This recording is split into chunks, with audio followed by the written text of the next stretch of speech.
Back in 1987, Konami released a game called Castlevania for the NES, which became an instant classic. Even now, all these years after its initial release, it's seen as one of the best games on that system. So let's see if this game lives up to its legacy and how well it has aged now that it has been over 30 years since the game came out. Compared to later installments in the series, this game is very light on the story. All you need to know is that you play as Simon Belmont, who is from a vampire hunting family, and as Simon you are tasked with killing Dracula, who's hiding in his castle. To get to him you need to complete 6 levels, which are divided in a total of 18 stages. If you're skilled enough, you can complete these stages in minutes. And since the first few stages are not too challenging, this gives you the false impression that you'll be able to beat the game in no time. But this will certainly not happen on your first playthrough. This is partially because Simon moves very slowly and stiff. As you are locked into place when you make a jump, you move even slower when you use the stairs and get knocked back whenever you're hit by an enemy, which makes it easy to fall to your death thanks to the annoying Medusa heads. Avoiding damage is also not that easy, as later stages bombard you with enemies and annoying enemies like the hunchbacks, which makes it difficult to reach the end of the stage unscathed. Thus these later stages are really frustrating, as it will take you numerous attempts before you finally get to the next stage. The stage I hate the most is the one where you fight death, as this contains lots of X-Knights and Medusa heads, making it almost impossible to reach the boss room. Not to mention that fighting death is also no easy task, so I was extremely relieved when I finally beat death. And death is not the only one, as almost every boss fight in this game, aside from the first two, is frustratingly challenging. To stand the fighting chance, you come equipped with a whip that can be upgraded up to 2 times for breaking candles, and breaking these can also give you sub-weapons with a total of 5, which includes the dagger, axe, cross, holy water and stopwatch that lets you freeze time. To use these sub-weapons you need hearts, which can be obtained by breaking candles or are occasionally dropped by enemies, and by getting the multiplier you increase the number of sub-weapon attacks within a certain time limit, which for instance allowed me to beat the second form of Dracula.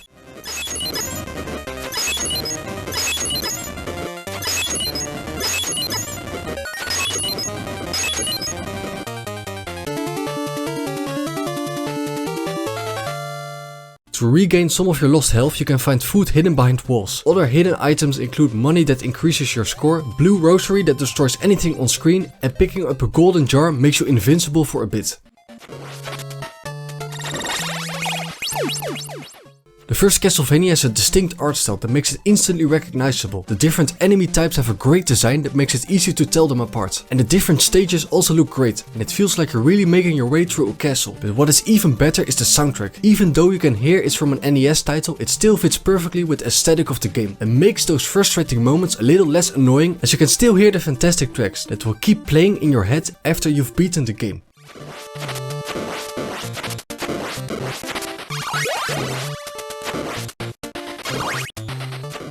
While it was rewarding to finally beat this classic title, getting there was less enjoyable, with lots of frustrating moments, thanks to the annoying enemy types, difficult sections and extremely challenging boss fights. So now that I've beaten this game, I will probably never play it again. That being said, this game deserves all of the praise it gets, with a rewarding gameplay loop, great graphics and an outstanding soundtrack. And I'm eager to see what the other games in the series have to offer.